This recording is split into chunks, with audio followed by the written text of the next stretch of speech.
Pois é, pessoal, hoje é dia 31 de julho de 2015, sexta-feira, tá no ar mais um Podcastimão número 12, para falar de todas as notícias do Corinthians, as notícias do Corinthians na palma da sua mão, a hora que você quiser ouvir. Estamos aqui sempre eu, Marco Belo, Teleco, tudo bem, Teleco? Fala, fiel. Rodrigo Vessone, tudo bem, Vessone? Tudo bem, Belo, um grande abraço. Vamos falar muito das notícias do dia. O Corinthians que vai ter um tempinho até o próximo jogo contra o São Paulo. Os jogadores vão ganhar o final de semana de folga, sábado e domingo, para ficarem com as famílias. Na semana que vem, no domingo, tem o clássico contra o São Paulo no estádio do Morumbi. O Elias ontem já botou fogo no jogo, falou sobre o ódio das torcidas fora de campo, que as torcidas se odeiam, mas que dentro de campo ele é profissional e tal, mas colocou um certo fogo na partida do domingo que vem. Tem tempo pro jogo,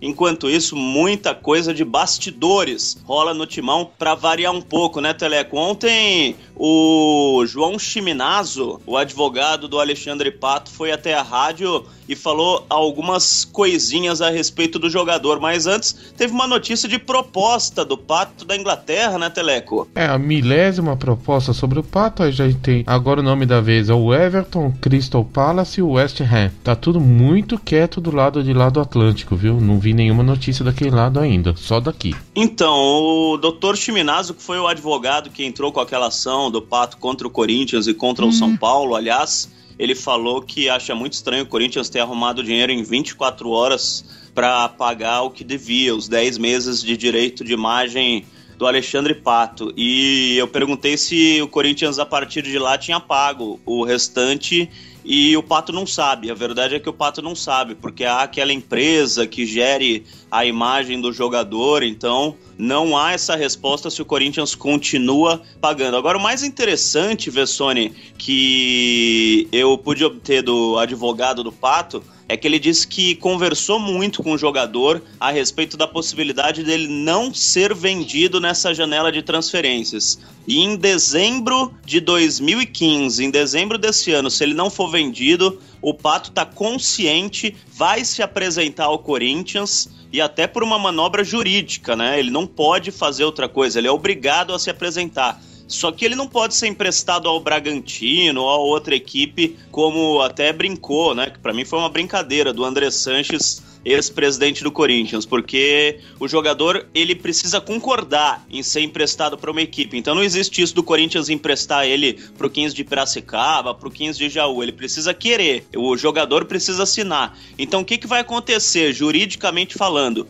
O Pato vai se apresentar ao Corinthians em dezembro, dezembro é modo de dizer, né? Em 1º de janeiro de 2016. Tem mais um ano de contrato. E o Corinthians é obrigado a tratá-lo como qualquer outro jogador do elenco. Então não pode colocar ele para treinar em horário separado, não pode colocar ele para treinar em outro local. O Corinthians vai ser obrigado a colocar o Pato para treinar junto dos demais jogadores. Isso estou falando juridicamente, se não conseguir vender o Pato nesse ano, Vessone. Belo, o Corinthians vai ter que resolver essa situação. Até onde eu sei, o Corinthians tem que dar todo o suporte para o seu jogador, não é obrigado a ficar com ele. Eu não, pelo menos até onde eu sei, não é obrigado a ter ele no elenco, a fazer com que ele treine com seus companheiros. Eu desconheço isso que o advogado disse. O que eu sei é que ele tem que ter um preparador físico, ele tem que ter um suporte, como já aconteceu com outros jogadores. Por exemplo, eu me lembro de fazer uma matéria com o Jean, goleiro, aquele baiano de 2007, ele treinava lá no CT de Itaquera, e eu tenho ido lá em Itaquera fazer uma matéria com ele. O Corinthians colocou um preparador de goleiros, ele não quis rescindir o contrato dele e ficou até o final do ano lá durante 6 meses treinando, preferia ganhar o salário dele, e o Corinthians colocou um preparador de goleiro longe do elenco para ele ficar treinando. Mesma coisa aconteceu com o Marcelinho Carioca em 2006, enfim, acho que ele não é obrigado, o Corinthians não é obrigado a colocar ele junto com o elenco. Isso sabe o que eu acho, Vessone? Eu acho que isso tudo passa por as duas partes quererem, e o que o advogado quis dizer é o seguinte, o Pato não vai abrir mão de nada, entendeu? Eu acho que de repente, nesses casos que você tá citando, você tem toda a razão, mas o jogador aceitou até, tudo bem, vamos continuar aqui com o contrato, eu continuo recebendo, você me dá um preparador de goleiros e eu aceito ir treinar em Itaquera, eu aceito ir treinar na minha casa com um preparador, ou eu aceito ficar treinando como Fábio Costa no Santos, numa academia. Mas o que o advogado quis dizer é que o Pato, até pra ferrar o Corinthians mesmo, pra usar um português bem claro, não vai aceitar nada disso, entendeu? Vitor Júnior, eles tentaram emprestar pro Bragantino também, e ele não aceitou, não foi, né? Acabou indo agora se divertir lá na Tailândia. Na verdade, o do André, você falou em brincadeira, mas pra mim é uma brincadeira até de péssimo gosto e uma brincadeira burra, porque na minha visão você desvaloriza o jogador, você tá tentando vender ele por 10 milhões de euros, que é o valor da multa, você tem 60% disso, então ao invés de você falar que o Pato tá muito bem, que o Pato tá fazendo gols pelo São Paulo, preparar ali um DVD com grandes momentos do Pato pelo São Paulo, levantar a bola do Pato para poder valorizar, não, você simplesmente fala que você vai emprestar ele pro Bragantino da segunda divisão do futebol brasileiro, então não tem muito cabimento esse tipo de coisa, entendeu? Colocar ele em relação a essa situação do Bragantino, para mim só desvalorizou o jogador,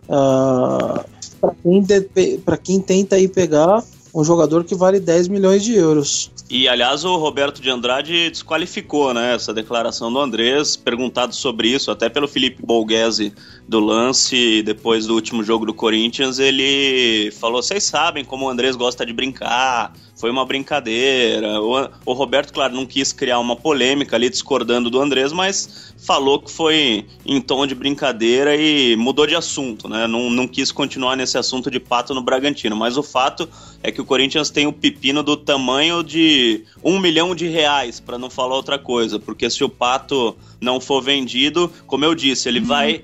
O ódio é mútuo, o ódio é recíproco dos diretores pelo Pato e do Pato pelos diretores do Corinthians. Eu não sei o que aconteceu para chegar nesse tamanho, não foi só aquela partida contra o Grêmio em que ele atrasou a bola pro Dida, teve mais coisa na jogada, mas o fato é que o ódio é recíproco e como que o Pato vai destilar esse ódio? Se reapresentando e obrigando o Corinthians a pagar R$800 mil por mês, fora encargos, para o Pato durante um ano. Ele não vai aceitar ser emprestado, ele não vai aceitar treinar em separado, ele vai querer estar lá. E o Corinthians vai se ferrar porque vai ser obrigado juridicamente a fazer isso e ainda pagar integralmente o salário do jogador, pessoal. Mas eu ainda acho que, de verdade, vão fazer uma composição com o próprio São Paulo aí. Se não uma compra, porque eu acho que ainda vai pintar alguma coisa em relação à compra, nem que for um parcelamento enorme aí nesse sentido aí, talvez dessa parte que pertence ao Corinthians de 6 milhões, por exemplo, e aí os 40% continuam com o Pato, como eu já disse algumas vezes. Então aí o São Paulo lá, o Vinícius Pinotti ou algum outro, o São Paulo dá um jeito ali de dar 2 milhões ali, alguma coisa de euros pro Corinthians e parcela o restante, mas enfim, se não comprar, eu acho que o Corinthians no mínimo mantém ali o empréstimo mais 6 meses, talvez mais um ano, para poder pelo menos quebrar esse salário pela metade. Eu acho que alguma composição com o São Paulo o Corinthians continua fazendo. Eu não sei se o Corinthians aceitaria pagar mais 800 pau por mês integral, assim. Eu acho que eu não consigo enxergar ele voltando a treinar em janeiro no Corinthians, não me passa isso pela cabeça, não. E outra coisa que eu ouvi ontem foi o seguinte, tem essa história de que o São Paulo ofereceria ao Pato diminuir o salário pela metade, ou seja, continuar pagando os 400 mil por mês para ele, para que ele aceitasse ficar em definitivo no São Paulo. O Pato não vai aceitar, porque ele sabe que ele pode ganhar 800 mil por mais um ano, mantendo o contrato com o Corinthians, ele não vai aceitar ganhar 400 mil do São Paulo. O jogador tá pensando no dinheiro, não tô criticando, porque acho que qualquer um que tá ouvindo esse podcast faria a mesma coisa. Você tem direito a ganhar 800 mil, você vai querer ganhar 400? Agora minha pergunta pro Teleco, pelo que você ouve e pelo que você lê das pessoas, dos corintianos na internet, nas redes sociais, Teleco, o torcedor corintiano aceitaria o Pato de volta, agora que o Corinthians está precisando de um atacante e o Roberto de Andrade já falou que não tem nenhum nome no mercado? O pessoal tá em desespero de causa. Tem torcedor que aceitaria o Pato, sim, viu? Por incrível que pareça. Você sabe que gol apaga qualquer mágoa que as pessoas têm, né? Eu não quero saber de pato não, gente. Mas nem com laranja. Ó, tô vendo aqui o nosso @podcastimão, o Twitter do Podcastimão, Twitter oficial do podcast, muita gente seguindo a gente, entrando agora, conhecendo o Podcastimão, agora que a gente tá no número 12, pode entrar, seguir @podcastimão, pode seguir a gente no YouTube, no SoundCloud, pra você que tem um celular da Apple, também vai lá no iTunes e assina o podcast, assim, quando a gente gravar um podcast, você vai ser avisado e vai poder ouvir qualquer hora do dia. Já tem no iTunes, viu, Teleco? Opa, ainda bem. E no SoundCloud também você vai conseguir receber no Android. Ah, no SoundCloud você recebe nos celulares do Android também, é verdade. Você pode ouvir voltando pra casa, indo pro trabalho, qualquer hora do dia, todas as notícias do Corinthians. Um abração pro Charles, Rovaldo M. de Matos, Bruno Leite, Lucas Love, Oliver Silva, Edgar Val, Eduardo Ente, Cauã Lara, Vitor Lopes, tem um aqui, Te Amo Finazzi, que tá seguindo a gente, João Henrique Guedes, Renato Neves, Leandro Econ, Vinícius Traub, Rafael Augusto, tem gente pra caramba mandando recado aqui, tem gente escrevendo que não aguenta esperar o Podcastimão, Júlio de Castro tá perguntando se a gente vai fazer depois dos jogos o Podcastimão, é uma ideia, né? Tiago Teixeira mandando parabéns pelo material que a gente está produzindo, que é muito legal. Deixa eu ver quem mais aqui que tá mandando recado através do Podcastimão. Tem muita gente que escreve direto pro Teleco, direto pro Vessone, mas é legal o pessoal participar no @Podcastimão. Júlio de Castro, vocês são monstros. A Lari também escreve pra gente aqui. Bem, esse pessoal que ultimamente tá escrevendo pra gente, claro, nos outros podcasts, você mandando recado pra gente, a gente vai falar, até as sugestões de pauta, se vocês quiserem dar, podem escrever no @podcastimão. Tem o e-mail também, né, Teleco? Tem o e-mail, podcastimão@gmail.com. .com é o popular .com, né, pra quem não for tão chique quanto o nosso querido Teleco. Vessone, tem mais assunto do Corinthians, né? Na verdade é um assunto que eu queria até lembrar e relembrar aqui, que é a ausência aí do diretor de futebol, né? O Corinthians não tem um diretor de futebol aí, acho que há cerca de 2 ou quase 3 meses, que desde a saída do Sérgio Janiquian, uma saída que ele mesmo que provocou depois de alguns erros que ele mesmo cometeu, excesso de entrevistas coletivas, de equívocos, de declarações atropeladas, enfim, criando climas aí que não precisavam ser criados.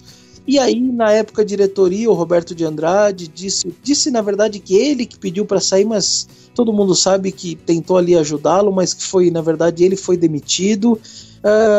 E aí a diretoria disse, nós estamos estudando alguns nomes tal para o cargo. A verdade é que o cargo está vago até agora, não entrou ninguém no lugar, e o Corinthians seguiu.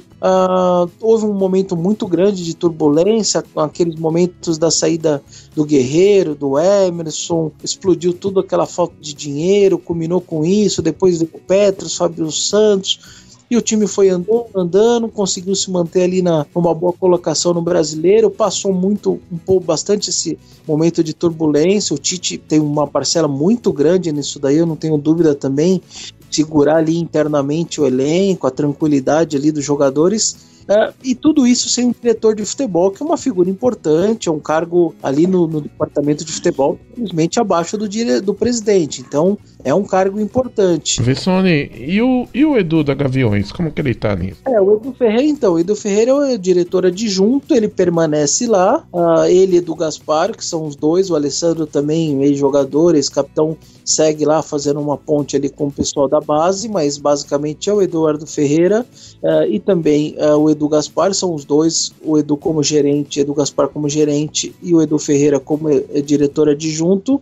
São os dois hoje que ficam ali no CT e estão conseguindo tocar a coisa ali. O Edu Ferreira parece que cresce a cada dia, o Marco Belo acho que pode até falar um pouco melhor sobre isso, mas ele acho que foi mais inteligente, muito mais inteligente do que o Janiquian. Ele sabia que ele vinha com esse passado de ligação com a Gaviões, como ex-assessor de imprensa da Gaviões, muito ligado à torcida, e aí vinha aquele clima, muita gente na mídia contra essa ligação dos clubes com as torcidas organizadas, e ali era um ex-membro de torcida organizada dentro do departamento de futebol, então ele ficou quieto, ficou na dele, não dava entrevista, foi lá aprendendo, tentando ganhar confiança interna, acho que imagino até dos jogadores, etc. tal, e agora sim, aos pouquinhos começa a dar uma entrevista aqui, uma ali, ficou em silêncio todo esse tempo, durante os últimos 6 meses praticamente, e acho que foi se fortalecendo ali dentro, acho que foi muito mais inteligente do que aquela exposição toda ali que o Sérgio Janiquian teve, acho que se deslumbrou muito com o cargo, deu entrevista à torta e à direita em todos os lugares, e acho que se perdeu um pouco, acho que o Edu fez o caminho inverso,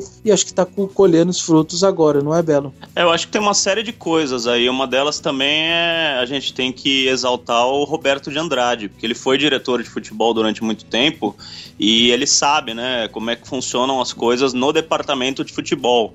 Assim como o Mário Gobi também foi diretor de futebol antes de ser presidente. É diferente de um cara que chega para ser presidente do clube e não tem ideia como funcionam as coisas no time, né? Porque uma coisa é você ser presidente, que você trata desde o preço do salgadinho que é vendido dentro do clube, até o horário da bocha, até negociação de patrocínio, da chuteira, do calção, de não sei o que, até o dia a dia do futebol. O diretor de futebol, ele cuida do dia a dia do futebol do clube, dos problemas dos jogadores, de concentração, de venda, trata com o gerente de futebol das coisas mais mundanas, digamos assim, né? O jogador tá mais triste, tá com problema pessoal, é uma coisa mais que mexe no dia a dia do elenco do futebol do clube. E o Roberto, ele entende como isso funciona. Passa pelo Edu Gaspar também, como o Vessone disse, que é gerente de futebol, mas também faz alguns serviços de diretor de futebol, por exemplo, cuidar de negociações.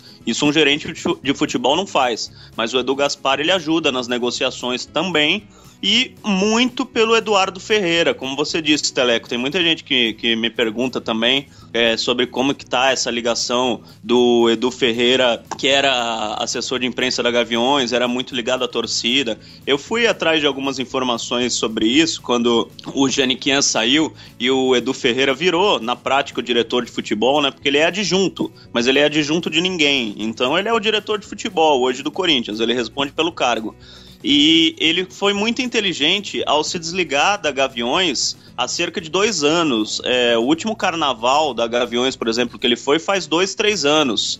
E a última vez que ele frequentou a quadra, faz mais de 1 ano que ele não vai na quadra da Gaviões. Ele se desligou aos pouquinhos para se envolver com a política do clube e para ninguém falar que era um cara da torcida que estava entrando, porque podia haver ali uma mistura, né, no que queria a torcida, no que queria um diretor de futebol ou uma pessoa que estava se envolvendo na política do clube. Então ele foi se afastando aos poucos da torcida, entrando aos poucos, como disse o Vessone, muito devagarzinho na política do clube, e com essa saída do Janiquian, ele foi crescendo, é um sujeito inteligente, um cara esperto, e eu acho que, a meu ver, tá ganhando cada vez mais confiança dos jogadores, dos outros dirigentes do Corinthians, e tá se envolvendo mais nas negociações, e o Corinthians tá bem suprido de diretor de futebol nessa área. E o que aconteceu com o Andrés, hein? O Andrés sumiu do clube. Eu vi ele dando essas entrevistas, falando do Pato no Bragantino e tal, mas eu não vejo mais ele participando de negociação, nem nada disso. Ele até disse que tá fora. Qual que é a verdadeira atuação do Andrés no clube? Na verdade a situação do Andrés deram esse cargo de superintendente para ele, mas é um cargo só para ele continuar dando os palpites e oficializando os palpites dele que ele sempre deu. Mas a verdade é que o Roberto, ele tem uma personalidade que muitas vezes ele ultrapassa o Andrés, assim, ele se impõe diante do Andrés, toma as decisões e o Andrés até parece que fica meio chateado às vezes, tal, pé da vida com ele, mas ele toma as decisões independente do que o Andrés pensa, o que eu acho que tá certo, o presidente é ele, e o Andrés tá sentindo também que muitas das suas decisões a torcida tá ficando contra também. Você vê que o Andrés subiu um pouco das redes sociais, porque o torcedor estava xingando muito ele, muitos assuntos como name rights, muitas coisas relacionadas ao estádio, preço de ingresso, tá todo mundo muito chateado e pé da vida com o Andrés, então você Você percebe que ele mesmo sumiu de redes sociais, etc., porque a reação dos torcedores está muito complicada em relação a ele. Acho que eu nunca imaginei que o Andrés ficaria com esse clima diante de boa parte da torcida. E antigamente era mais em relação à torcida, aos torcedores organizados, a torcida organizada. Hoje não, você percebe que torcida comum mesmo tá muito brava com ele, ele tá sem clima com uma boa parte do torcedor comum mesmo, que eu não imaginava que isso ia acontecer com o Andrés, mas realmente ele tá acontecendo, o clima foi mudando para ele. Não sei se vocês percebem isso também. Uma outra coisa aí que eu tenho visto é que se falava muito, não, o Roberto vai ser uma marionete do Andrés, etc, mas parece que não é bem assim, né, Marco? Não, o Roberto tem personalidade, como disse o Vessone, e eu acho que é impossível você ter um lugar com dois chefes. Isso aconteceu com o Mário Gobi e com o Andrés, assim, ao extremo, né? O Mário Gobi tomou um lado, o Andrés não gostou, e os dois viraram inimigos, apesar de não falarem publicamente, mas os dois não se falavam mais, e o Mário Gobi resolveu assumir sozinho uma série de coisas, afastou o pessoal do Andrés, e como era o último ano de mandato dele, ele falou, vou levar sozinho e as pessoas que discordarem que saiam. O Roberto não está nesse ponto ainda, mas eu acho que a tendência é que cada vez mais se separem. O Andrés vai cuidar das coisas dele e o Roberto vai cuidar das coisas dele, porque é impossível um presidente cuidar de um clube com um sujeito de fora palpitando e ainda mais um sujeito com a força do Andrés. O Andrés é um cara muito carismático, então tudo que ele faz, como disse o Vessone, é levado ao extremo pro bem ou pro mal. Ele dá uma declaração como vamos emprestar o Pato pro Bragantino em tom de brincadeira, a gente tá falando sobre isso um mês depois, praticamente, né? Uma brincadeira que o Andrés fez. Se o Roberto falasse uma coisa dessa, talvez no dia seguinte ninguém mais falasse, porque o Roberto não é um cara tão carismático assim, é um presidente mais efetivo internamente. Então acho que a tendência é o Andrés, realmente, como disse o Vessone, sair, cuidar das coisas dele. Ele já falou que ele vai sair da política e vai tentar alguma coisa na CBF, o sonho dele é ser presidente da CBF, e o Roberto cada vez mais assumir as coisas do Corinthians sem contar com essa anuência. Foi o Andrés que fez, foi o Andrés que falou. Acho que pra mim a tendência é cada vez mais o Roberto mandar mesmo no Corinthians e não ser o cone do Andrés, como muita gente achou que ia ser. Roberto, falta ele pagar alguma coisa? Porque eu ouvi ele falando que o Corinthians tem dinheiro, etc, mas eles terminaram de pagar o que eles deviam pros jogadores? Não ouvi mais nada disso. O que ele falou foi o seguinte, eu tava nessa entrevista e perguntaram pra ele, o Corinthians não tem dinheiro pra negociar, por isso o Corinthians não trouxe o Theo, por isso o Corinthians não trouxe o Jonatas, e ele falou, não é que o Corinthians não tem dinheiro pra negociar, o Corinthians tem X e não vai pagar mais do que X. Não é que o Corinthians está devendo, é como se o Corinthians tivesse 10 mil reais para pagar para o jogador, estou usando um exemplo, e não 100 mil reais. Então, se o jogador quer ganhar 100 mil, a gente não vai pagar 100 mil, a gente oferece os 10 mil que a gente tem. Foi isso que o Roberto quis dizer, não que o Corinthians tem dinheiro, no sentido de estar cheio de dinheiro, tá sobrando. O que ele quis dizer é que o Corinthians ofereceu pro Jonatas o que podia pagar e o jogador não quis, preferiu ganhar mais na Real Sociedade. Agora, sobre dívida, tá devendo ainda os direitos de imagem para 3 jogadores, se eu não me engano, o Elias, o Danilo e quem mais, Vessone? Você sabe qual o terceiro? Segue o Ralf também, né? O Ralf não é direito de imagem, né? O Ralf é aquela dívida antiga com empresário, com ele. Mas direito... Renato Augusto. É Renato Augusto, Elias e Danilo, os 3 que o Corinthians ainda deve direito de imagem, mas são 3 jogadores que eu acho que a diretoria tem na mão, digamos assim, que não vão dar problema por causa disso. É isso, né? Por hoje, acho que tá bom de notícia, já falamos bastante, né, Telé? Falamos até demais. Uma boa tarde a todos e vai Corinthians. Valeu, Vessone. Até a próxima. Valeu, grande abraço a todos aí mais uma vez. Tchau, tchau.